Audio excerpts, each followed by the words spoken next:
I gotta tell you how this show came to be. You guys know I live in Ohio.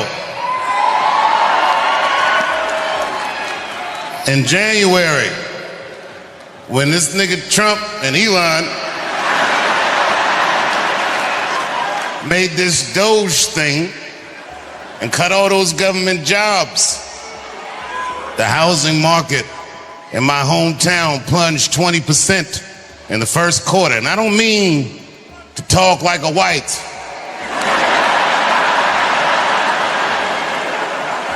But boy, they did that, didn't they?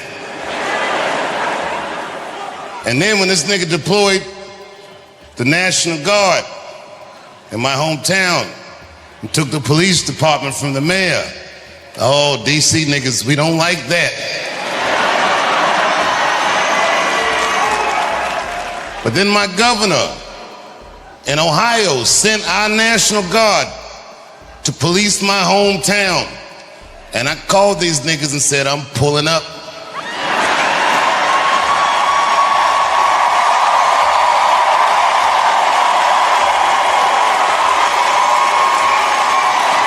Because these niggas is trying to take the chocolate out of Chocolate City.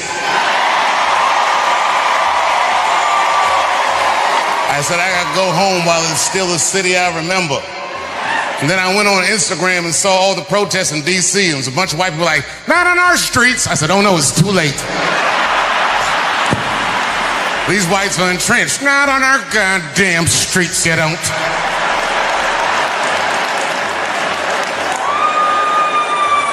This nigga Trump was talking like he goes out to dinner. It's not like that. Yep. And I gotta tell you the truth. This is not the only city this is happening in. It's happening in California. It's happening in Oregon. It's happening in Illinois. And it's happening in Memphis. And the niggas in Memphis, they might need it.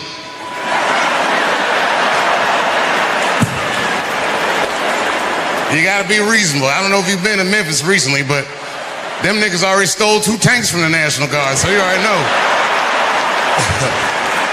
You already know, you know. And I came here mad, ready to fight, but when I drove through the city, it looked clean, guys. I gotta tell you, it looked clean.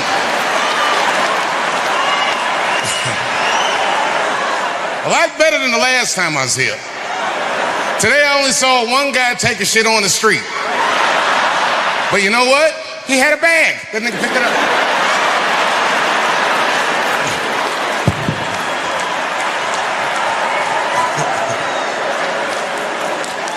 I was waiting for somebody to do something about the homeless. You know what's fucked up about DC? We the nation's capital, and nobody even gives a fuck about the homeless. I'm gonna tell you the truth. I feel like I'm the only one that does. Now, y'all don't know this, but quietly for the last 2 years, I have been secretly working with Washington's homeless, and I have spent $2 million already on my homeless project.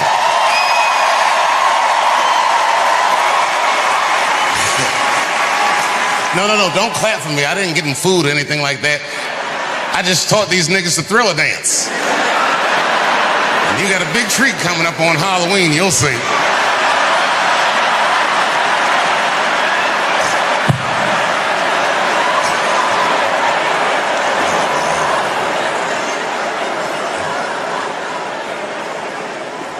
And I'm sorry I didn't come home sooner, but I've been very busy in Ohio. And a lot of people say, what are you doing out there? And I don't know if you know this, but this is true. I'll tell you what I've been doing. The town that I've been living in for the last 25 years, I bought most of it. I like it there. Ohio loves Trump, but this town I live in is like a little itty bitty Bernie Sanders Island in the Trump Sea. All the whites are poor out there, but these are like the dirty hippie whites, and I like them. I like these whites. And they like me too. But you know what I learned about liberal white people? Liberal white people let black people do whatever the fuck they want until you buy most of their town. Oh, they frowned on that. Them whites got real suspicious, but you know what? I don't blame them. Because, no, for real, because look, if I was white and the people in this town were black, you know what they'd say? They would say I was gentrifying the town. But there's no word for what I'm doing to these people. I own everything, nigga, everything.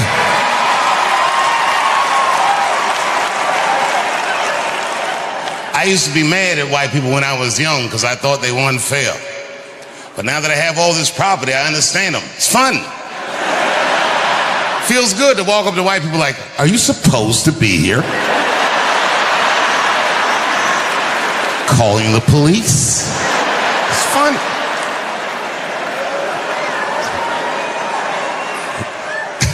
I own so much property in this town, and this is true.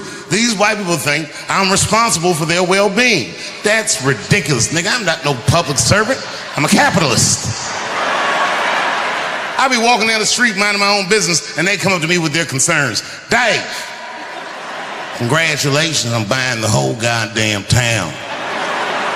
But you need to start thinking about some affordable housing around here. And I'll be like, well, actually, champ, I can afford my house. That sounds like some shit you need to worry about. Because if I think about it, I can afford your house too. So if you want to sell, come holler at your boy. I'm collecting the whole town. I'm collecting the whole goddamn town.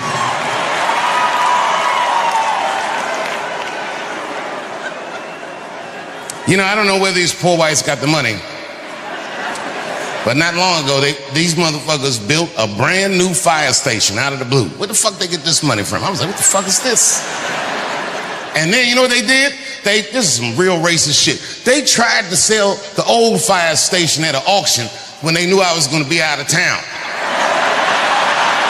It's fucked up. But it's far too late for that. I got that whole town rigged with snitches. Them niggas couldn't wait to tell me. They was running up, my lord, I have news, my lord. I was like, what's going on? It was just, you say, a firehouse. Nigga, I bought the firehouse. I turned that motherfucker into a comedy and music club. We be rocking in there. Clip's been there, we all be out there rocking. Every famous person I've ever met, I asked them to play that club. I seen Mick Jagger from the Rolling Stones at a party. I asked that, I said, yo, Mick. I said, Mick, you gotta come to Ohio and play my club. And he was into it. He was like, all right. He said, all right. I like playing clubs. He said, but tell me about the town. I said, well, what do you want to know? And that nigga looked at me like you know, Mick Jagger look. He said, are there girls there? I lied right in his face. I was like, yeah.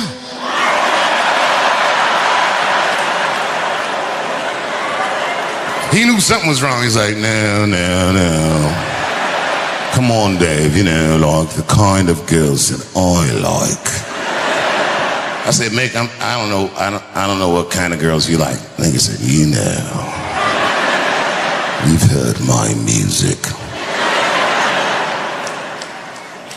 Are there white bitches with dirty feet?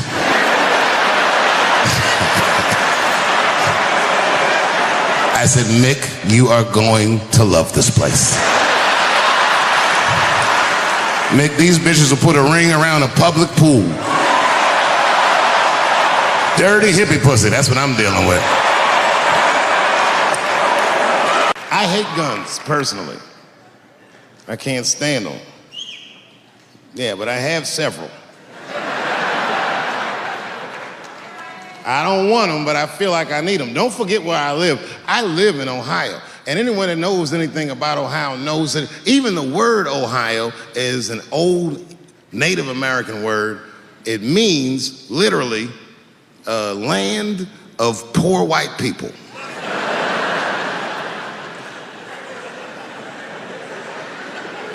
And I don't know what's going on down here, but in my experience, poor white people love, and I mean they fucking love, heroin. They can't seem to get enough of it. I didn't even know what I was looking at first. I was just driving like, why are all these white people so sleepy out here? These things.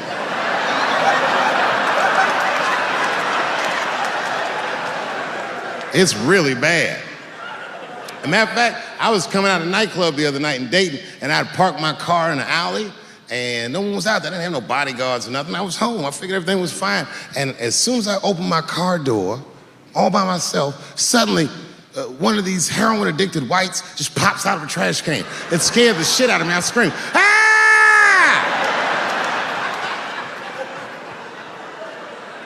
And then I realized it was a woman. She was fucked up. She said, hey man, relax, okay?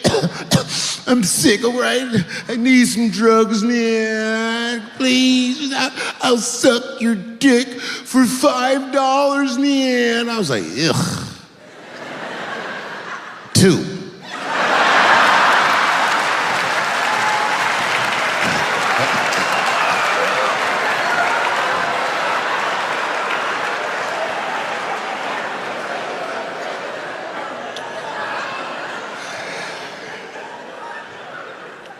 Obviously, I'm joking. This opioid crisis is a crisis. I see it every day. It's as bad as they say. It's ruining lives, it's destroying families. Sadly, you know what it reminds me of, seeing it? It reminds me of us. These white folks look exactly like us during the crack epidemic. You know, it's really crazy to see. And all this shit they talk about on the news about how divided the nation is, I don't believe it. I feel like nowadays we're getting a real good look at each other. It's wild because I even have insight into how the white community must have felt watching the black community go through the scourge of crack. Because I don't care either. Hang in there, whites. Just say no. What's so hard about that?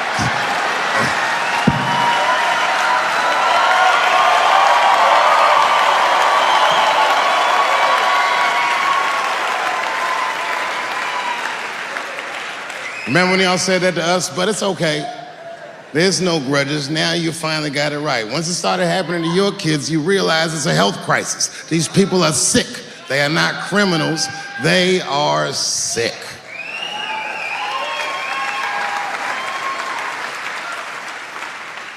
Be that as it may, I'm armed to the teeth.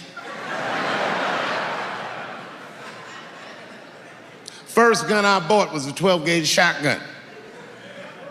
I didn't want the gun. Remember though, I'd moved to a farm and I was sitting there on the porch and I see a white dude walking across my property, entitled, like he's supposed to be there. He had a rifle over his shoulder too. Ain't that a bitch? I said, what the fuck is this guy doing on my property? I was mad as shit, but I was unarmed. So I ended up just waving to this motherfucker like a bitch. I was just like,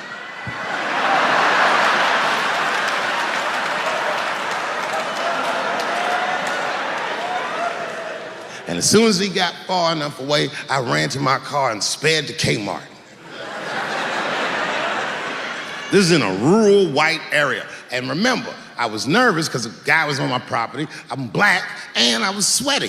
You know what I mean? And I ran to the gun counter, black and sweaty, sweating and black, and I looked up at the nigga, I was like, I look like a slave or something. I said, I need a gun immediately, like that, just like that. The guy didn't answer, no questions. He just grabbed a 12-gauge shotgun, handed it to me. I'd never even held a gun before. I'm not a dummy. I'm like, well, I need some bullets too. And the guy reached under the counter, put 2 box shells on the counter. He said, all right, buddy, which box do you want? And I didn't know. One box had a picture of some ducks on it. The other box had a picture of some deer. I said, well, what's that box with them ducks? He said, oh, that there's birdshot. And then he goes just like this, I'm not exaggerating, he goes, that won't kill a man.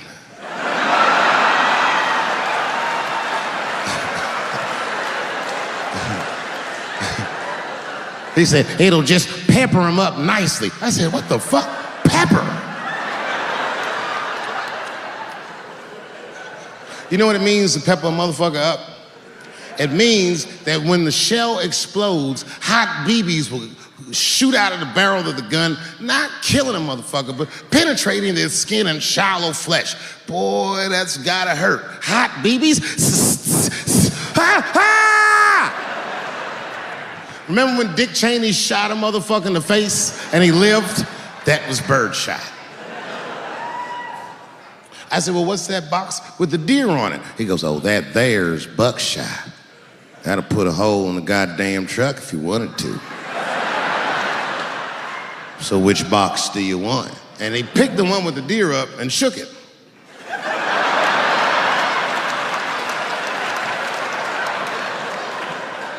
I thought he was trying to trick me. I was like, do you have a box with a picture of a white dude trespassing on it? Because it's exactly the strength I'm looking for.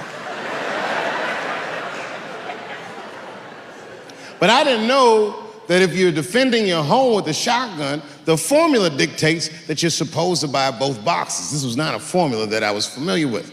It goes like this. The 6 shots in a 12-gauge shotgun, so when you load the gun, you load it like this. First shot, bird shot. Next shot, buck shot.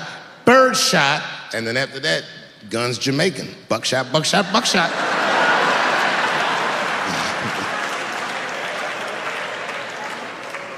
You gotta picture it, okay? Like say I'm in bed and I'm sleeping, and suddenly my wife wakes me up. David, wake up. And I'm like, oh, look who's come around. And I pull my dick over the top of my pajamas.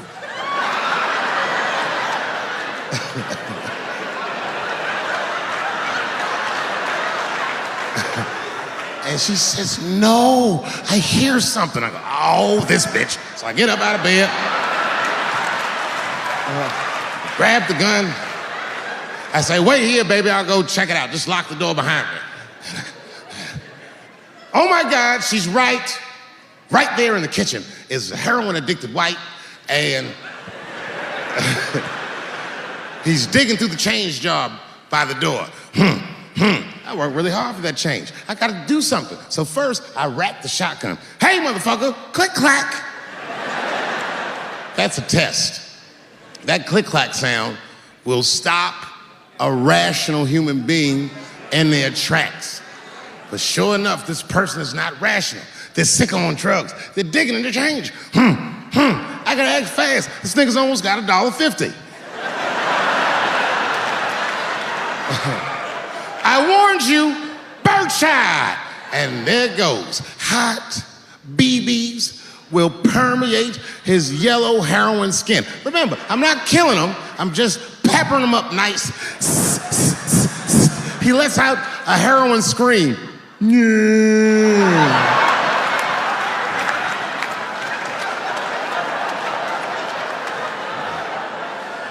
And that should be the end of it. But, I miscalculated. While he's on the ground screaming, I noticed that his teeth are horribly miscolored. That's not heroin at all, is it? That's crystal meth. He pops right back up unscathed. Roar! Time for the heavy stuff. Clack, clack, buckshot! And then if you got a friend with him, I got one more bird shot left, and I repeat the cycle. After that, nigga, it's slugs for everybody. And I'll be in a kitchen full of dying heroin addicts, saying stupid heroin last words. You shot me, bro. It hurts, man. It hurt. Their last words are always the dumbest words. Like, why is your dick out?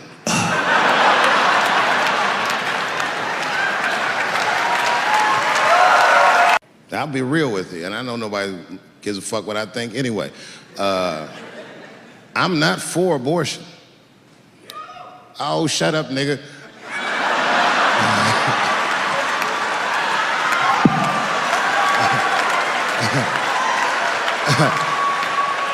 I'm not for it, but I'm not against it either. It all depends on who I get pregnant.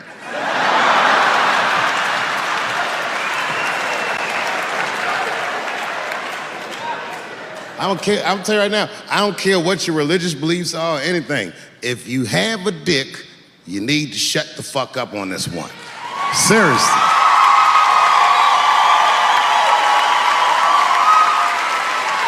This is theirs. The right to choose is their unequivocal right. Not only do I believe they have the right to choose, I believe that they shouldn't have to consult anybody except for a physician about how they exercise that right. Gentlemen, that is fair. And ladies, to be fair to us, I also believe if you decide to have the baby, a man should not have to pay.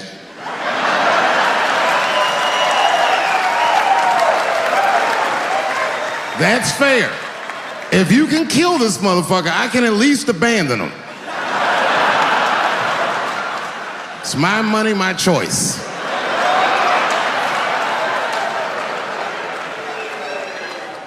And if I'm wrong, then perhaps we're wrong.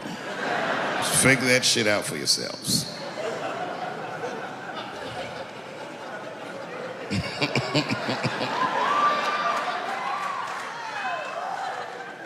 I mean, really, y'all, what the fuck are we doing?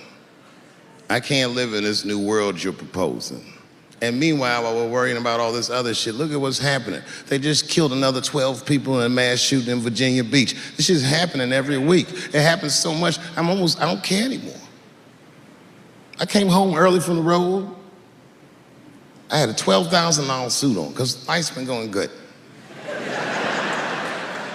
And I got home early, and dinner was cooking. You ever come home when dinner's cooking? Doesn't that smell good?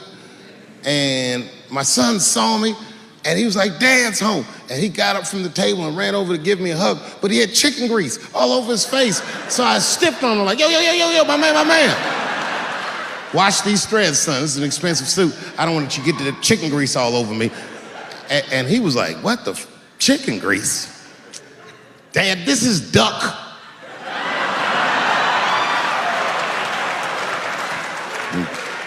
A tear came out of my eyes. I never dreamt I'd do so well in life that I'd raise a nigga with duck grease all over his face.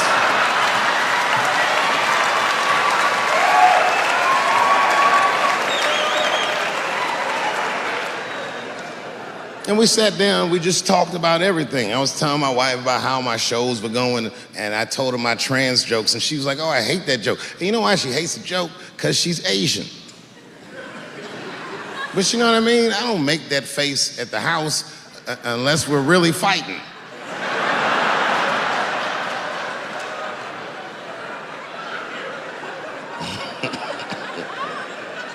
And me and her, like, we weren't arguing, but you know what I mean? She was just like, you need to stop doing that. And then I tried to change the subject. I go, how is school going, boys? And my sons tell me, well, we didn't have school today, technically. I'm like, well, what's going on? He said, well, there was like a school shooting drill. I never heard of this. You know what this is? They have drills that they make kids do where they practice what to do if somebody comes to shoot up their school. I'd never heard that before. I was like, what the fuck? Then I had to tell my sons the truth. I didn't want to tell them this shit. Son, listen to me. Fuck that drill. If somebody comes to your school and wants to shoot it up, I'm just gonna be honest with you. You probably gonna get shot, nigga. I'm just being real. You got a famous dad. I talk a lot of shit. They gonna be gunning for you, little buddy. Just stay low and run in a zigzag pattern and don't try to save anybody, son. Do you understand me?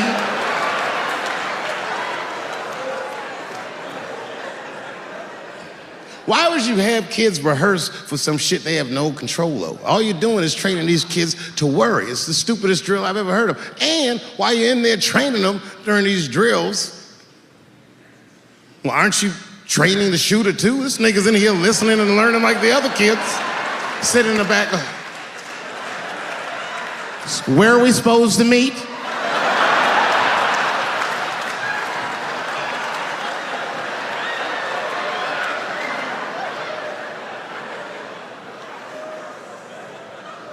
If you're a parent, this shit is terrifying. This shit is real scary. All the parents is looking at each other crazy. Because we know as parents that one of us is raising the shooter. Just don't know which one of us it is. All we know for sure is that if you're a white parent, the chances that it's you exponentially higher than the rest of us. Shooting up school is a white kid's game. It's fucking crazy. You know, I hated school too. It never occurred to me. Kill everybody in school?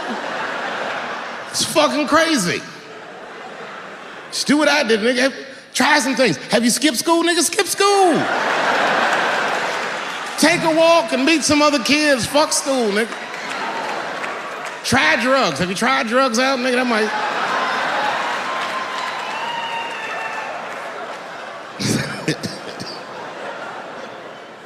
Some scary shit. I've given this a lot of thought. I don't see any peaceful way to disarm America's whites.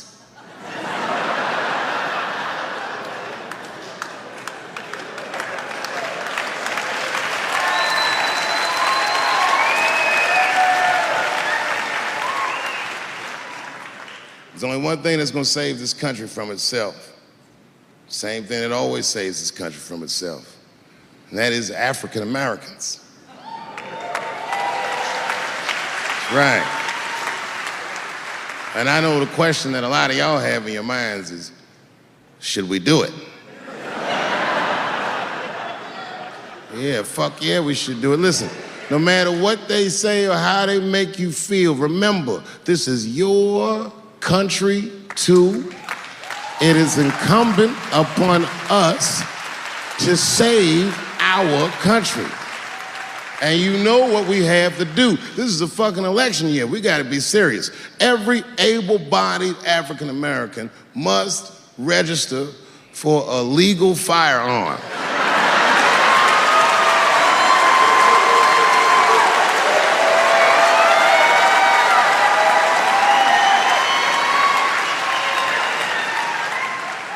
That's the only way they'll change the law.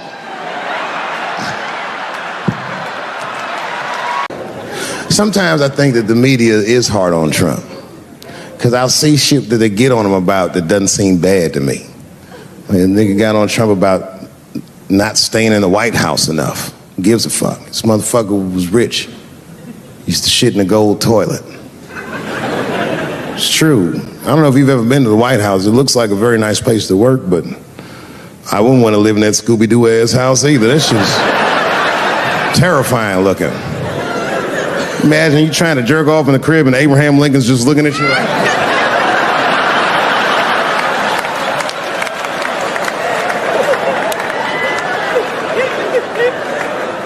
Shit, Bush didn't stay there either. He was rich too. He was like, fuck that, I'm going to my ranch in Texas.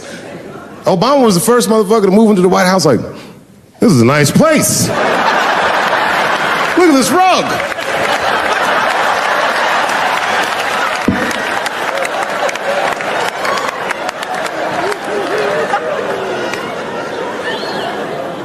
The media got on him about putting Jared Kushner in his cabinet, and I didn't think that that was the worst thing he'd done. I mean, it was still early, and I mean, it's not unprecedented. Kennedy had his brother as the attorney general, right? And this motherfucker's a Washington outsider. To be honest with you, I'd probably do the same thing. As a matter of fact, I do. You think I go to a Hollywood meeting with all them white folks by myself? I bring my nigga Mac Mittens from the streets. I don't even know his real name. Everybody just calls him Mac Mittens. But I know he's not qualified to even listen to these meetings, but this motherfucker just makes me feel good. And all the white people look at me like, Dave, do you mind asking your friend Mac Mittens to excuse us so that we can talk business? And I say, fuck that. Anything you say to me, Mac Mittens can hear that shit. And he listened to the whole meeting. And when they done talking, I just look over at Mac Mittens, and if he gives me the signal, meow, meow, I'll sign the papers. It's a gut check. Or how about this one? Remember when it was the day after the election and the president of Taiwan called Donald Trump to congratulate him? And Donald Trump, of course, took the call and talked to the president of Taiwan. Problem with that was Taiwan doesn't have a president. The United States functions on what they call a one China policy, and Taiwan is a renegade province of said China. And Donald Trump didn't know that and picked up the phone and started yammering away, and the media ate his ass up. And I'm not gonna lie, I was laughing like shit. I was like, oh shit, this dumb motherfucker is in trouble. And then that night I was in bed drifting off to sleep, and then I had to admit it to myself. I was like, I didn't know that shit either.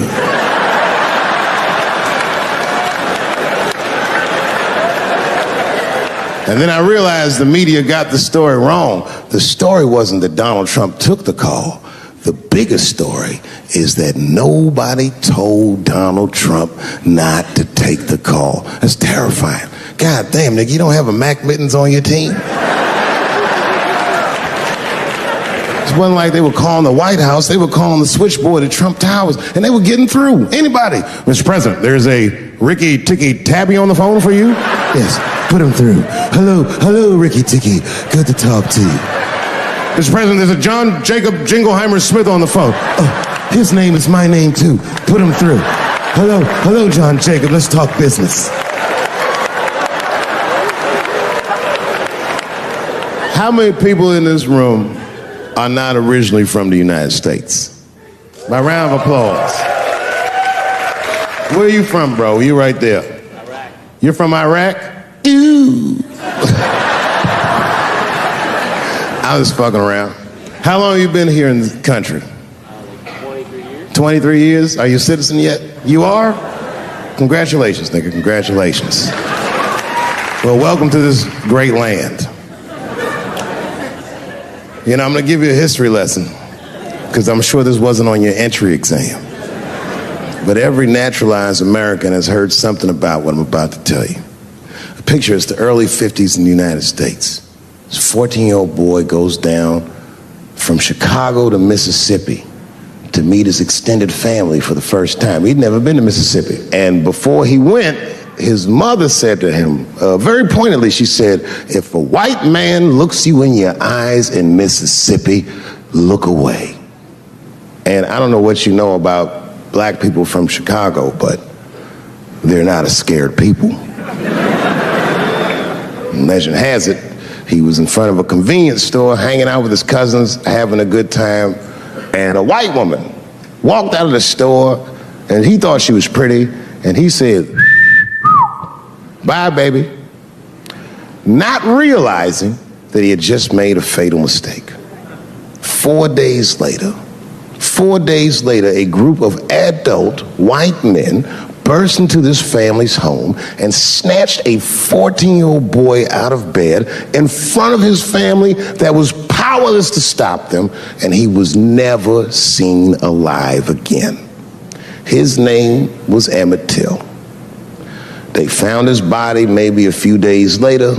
It was in a creek, tied to a wheel so it would sink, horribly beaten and bloated. Hideous. And lucky for everybody in America, his mother was a fucking gangster. She was.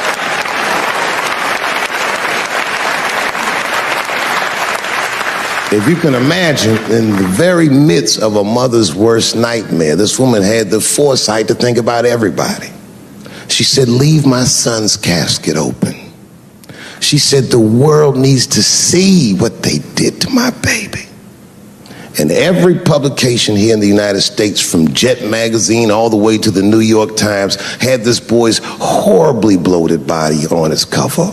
And if our civil rights movement was a car, this boy's dead body was premium gas. This was a very definitive moment in American history where every thinking and feeling person was like, ugh, we got to do better than this. And they fought beautifully, and here we all are.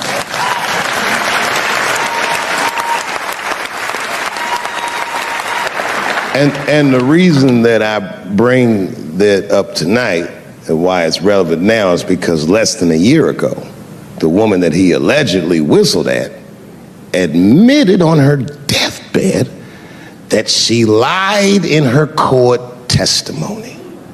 And you can imagine when we read that shit, we was like, ooh, you lying ass bitch. I was furious. But that was my initial reaction. And initial reactions that we all learned as we get older are often wrong or more often incomplete. They call this phenomenon standing too close to an elephant. The analogy being that if you stand too close to an elephant, you can't see the elephant. All you see is its penis-like skin. You gotta step back and give it a better look. And on stepping back and thinking about it for a few moments, I realized that it must have been very difficult for this woman to tell a truth that heinous about herself at any point in her life, even the very end. And I was grateful that she had the courage to tell it before she left this world, because it's an important truth and we needed to know.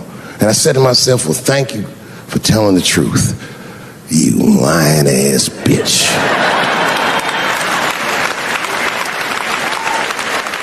And then time goes on, and then after time, you can kind of see the whole elephant. And it's humbling, because you realize that this woman lied, and that lie caused the murder. But that murder set in motion a sequence of events that made my wonderful life possible, that made this very night possible. How could this be that this lie could make the world a better place? It's maddening. And that's how I feel about this president. I feel like this motherfucker might be the lie that saves us all. Because I have never felt more American than when we all hate on this motherfucker together. Jesus Christ, it's good. And when it happens, I can see everybody that's struggling. So if I'm on stage and I tell a joke that makes you want to beat up a transgender, then you're probably a piece of shit and don't come see me anymore. Or if you don't understand that when a football player takes a knee during the national anthem, he's actually standing up for me, then you might not want to fuck with me anymore. But I swear, no matter how bad it gets, you're my countrymen, and I know for a fact that I'm determined to work shit out with y'all. And if that woman that said that heinous lie was alive today, I would thank her for lying. And then I would kick her in the pussy. Thank you very much, Washington, D.C. God bless you, and good night. My girlfriend at the time, now my wife, told me she was pregnant. And I was like, you know what? I should really start taking this seriously. When she told me that, before the baby was born, I had done my first HBO special, and then I went to work on a sketch comedy show idea I had, and Chappelle show came out. When my son was still maybe 18 months, he was a year old. And I bet on myself. I took less money. I remember that, so I could do what I wanted to do. I said, you don't have to pay me that much, but you can't ever tell me that I can't do what I want to do. I did the first season, I'll tell you, for $300,000. Which sounds like a lot of money, but.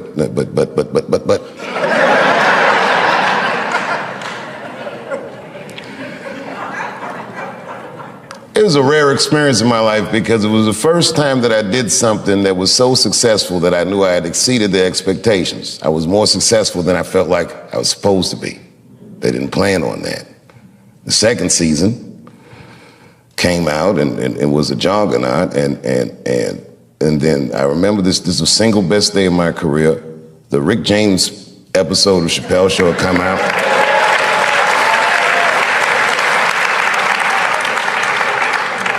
People were going crazy about the Rick James episode. At the same time, the DVD for season 1 of Chappelle Show dropped. It was the first time any television show had ever been sold off air, and it sold 1 million copies in the first day. It was unheard of.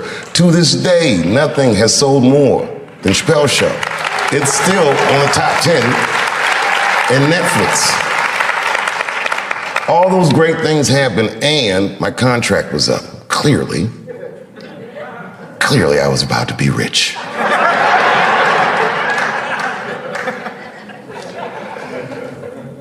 I'll spare you all the details of why it didn't work out.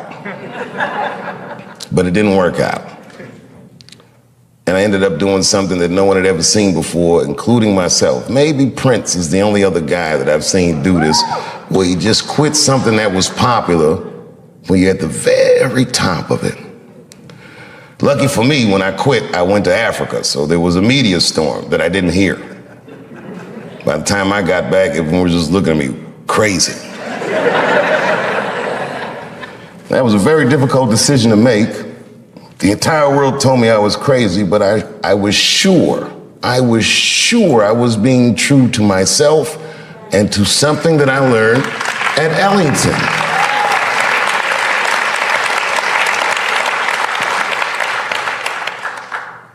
I'm one of those comedians that thought of himself as an artist. I was enamored by what the genre could do. It was like the pictures that I could paint with words and the way I could engage with audiences. I understood as it was happening. I was very lucky to be able to do this. And I protected that. And I knew that if I took the money, they would expect me to behave differently. And I wasn't willing to accept that. So I quit. And when I quit, it was a very difficult time in my life that I'll spare you the details, but man, fuck show business. It was tough. And then one day I was in Panama City, Panama, and I was at a hotel, and I looked at the lobby. There was a painting of Abraham Lincoln. And then I would look closer. It wasn't a painting. It was all pennies, just pennies, on a black canvas arranged into the face of Abraham Lincoln. And I asked the guy, I said, how much is that painting worth? He said, $600,000, sir. And I looked at the pennies that made up the painting, and I was like, that's like $300 worth of pennies.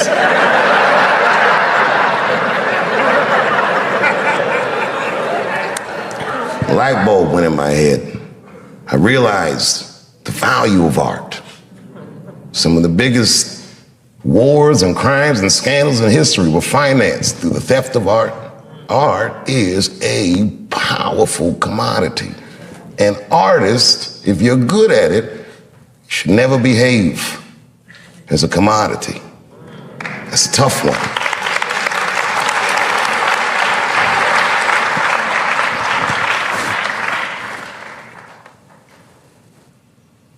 And then I gave up. I said, this is probably it. I accepted the fact that the career I thought I was gonna have was over, but I started to rediscover just my art for its own sake. I would go to comedy clubs, and I worked for way less money than I ever had, and I enjoyed it more than any of the work I ever did. It was probably the best work I'll ever do, because it was so honest. It was so sincere. There was no media, there was no studio, there was no scrutiny, just me and the crowds. And I did it night after night, and slowly but surely the crowds got bigger and bigger. And then suddenly people started to notice, and Polestar would say, Dave Chappelle has the tour of the year. And again, and then the year after that, and then the year after that. And then Lorne Michaels asked me to do Saturday Night Live. And it wasn't just like he asked me. He was courting me. I didn't even know it. He gave me this whole long speech. I was like, all right. And then I read some book about Lorne Michaels starting Saturday Night Live, and I read the speech that he gave Richard Pryor when he wanted him to host the show, and I said, holy shit, that's the same shit he said to me. And I did it. And that was an enormous amount of pressure. It had been 12 years since I had been on television, or since I had even talked to the media. And I remember I signed my Netflix contract on my way to my mark for the monologue. If you do live television, they count down every second. 30 seconds. Are you sure this contract is good? It's good, just sign the paper, it's good. 22 seconds. Oh, nigga, you better not be tricking me. 10, 9, 8, 7, 6, 5, 4, 3, 2, 1. I walked out on that stage and I killed it. It was natural. It was nothing. It was easy work. Got an Emmy for that one too. First Emmy I won. And when I walked on the stage, after being in the cold for so long, for the first time when I walked on the stage, I'm like, damn, nigga, I just made $60 million. That's what I thought to myself. It's been great ever since.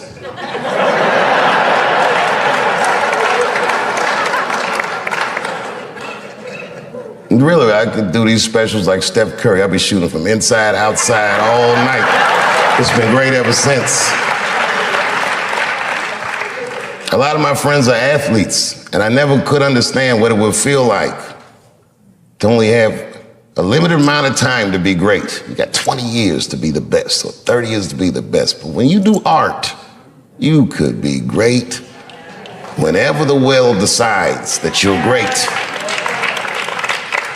I feel very lucky for that. And I never forgot this school. I've always come back and checked in. One of my favorite honors was doing the commencement at Ellington. I can't even remember what year it is. I just remember they cheered for me when I came out. I wasn't a big star, but I was their star. And I felt like I was home.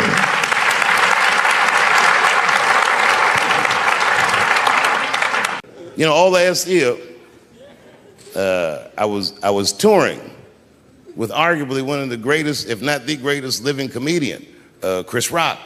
Me and him toured all year last year. And right before that tour started, Chris was involved in what we blacks might even consider a goddamn 9/11.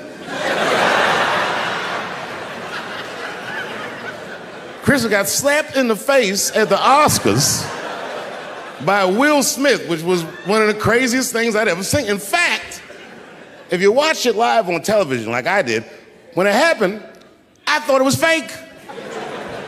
I did, and I wasn't sure, so you know what I did? I waited, because I'm like you, I know Chris. I waited like 30, 40 minutes, as long as it would take him to get to another party. And I called him on FaceTime, and he picked up. As soon as he picked up, he said, "You was the only nigga I had to answer the phone for." Apparently, Obama and Oprah, everybody had called this nigga to see if everything was all right.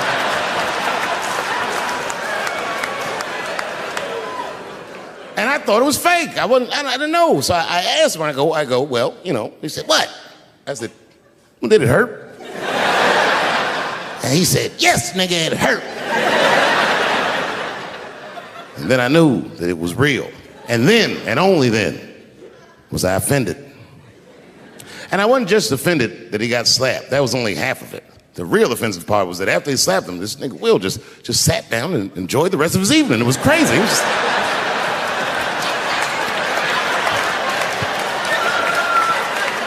The fuck is this?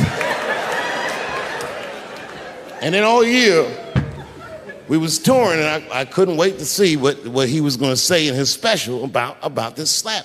And I toured him all year, but the night he taped his special, Chris was one of these guys that's crafty. You never know what he's going to say until he really says it. So I went to see him tape his special. He taped it right up the street in Baltimore. Now, you guys are from D.C., so you know about Baltimore. We all know that through the years, D.C. has been through some very, very tough times. Sadly, Baltimore is still in a very tough time. Not everybody in the world really can understand the depth of Baltimore. Baltimore is so desperate that Tupac and his mother moved from Baltimore to Oakland for a better life.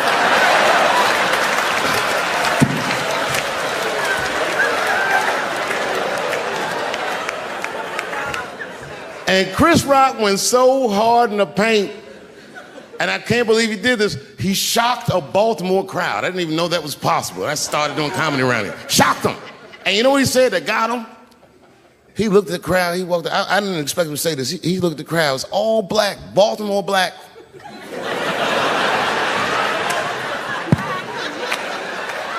Even if you rich and black in Baltimore, you know them niggas is traumatized about something. And Chris shocked him, and this is what he said. He went to that crowd. He said, I refuse to be a victim.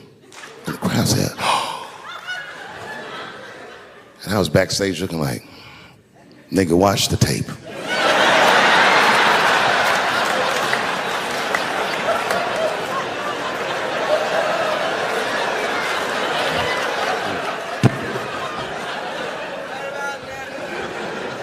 Do you know this strip club in D.C. called Camelot?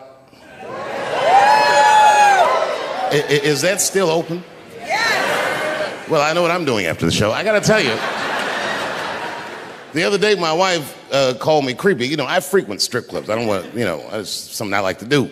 And my wife said I was creepy because I go to strip clubs by myself. Is that creepy?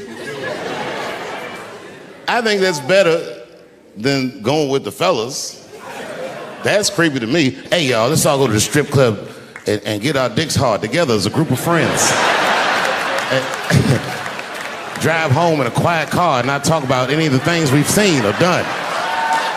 No, nigga, I go by myself. But my wife doesn't understand why I go to the strip club. It has nothing to do with sex, you understand? I need a pinch of sexual energy in a room to relax, but it's more about being out. I like the music. A few naked chicks in there, it just makes me feel good, but I'm not trying to like socialize or meet anybody. You know, sometimes I go to the strip club and I bring a book. I do, and I sit right by the stage because the reading light is better.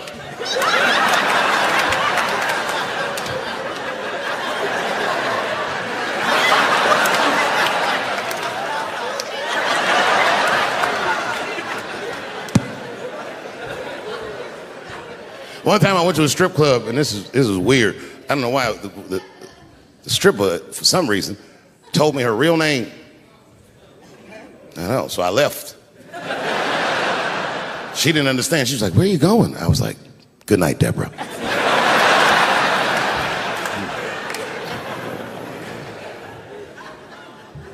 God bless her, but my wife is mistaken about my life. She told me once she thinks my job is fun. My job is a job. I'm fun. It's too dangerous, man. I've been married a long time. I have, man. I talk a lot of shit about my wife, but I love her very much. In fact, you guys wouldn't believe this about me. I'm a jealous husband. It's true. Yeah, let me tell you something. One time I thought my wife was cheating on me. Yes, nigga, yes. That was one of the worst days of my fucking life. I couldn't take it. And I'm embarrassed about it now, but I can talk about it. You know what I did? It's fucked up, but I did do this. I waited. I waited for her to fall asleep. And when I waited a long time, she's Asian. I couldn't tell if she was asleep or not. I was looking at her.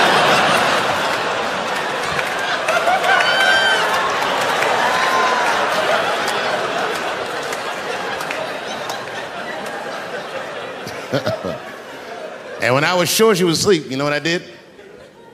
I stole the iPhone, took it downstairs and started trying out passwords to see if I could open it. I couldn't figure out the password. Then I remembered it's iPhone. This shit has facial recognition. I was just like, oh. And that shit opened right up.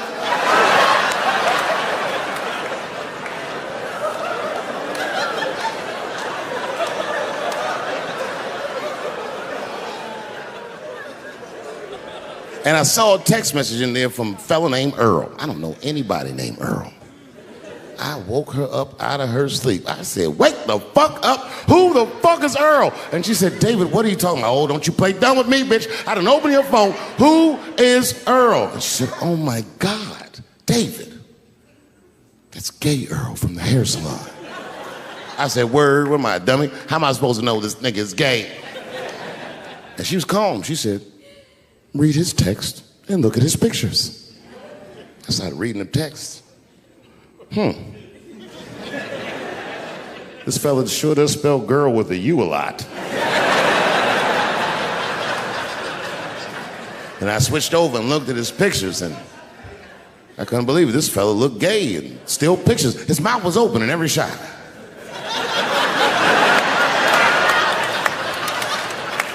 And then I knew she was telling the truth. And then I felt like dumb. I said, I'm sorry. I'm sorry. Okay, I'm sorry. Here, take your phone.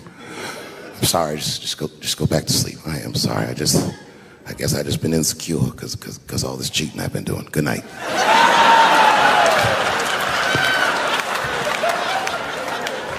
And she didn't let me leave. She said, well, since you want to wake a bitch up, and then she pulled my phone from under her pillow. I said, what the fuck? She said, who is this bitch in this picture? I said, how'd you open that phone? She said, it was easy, nigga. All I had to do was mash my nose and go like this, and then open right up. I said, what the fuck? She said, who is this bitch? I said, give me that. Oh, girl, relax. That ain't no bitch. This is my friend, Deborah.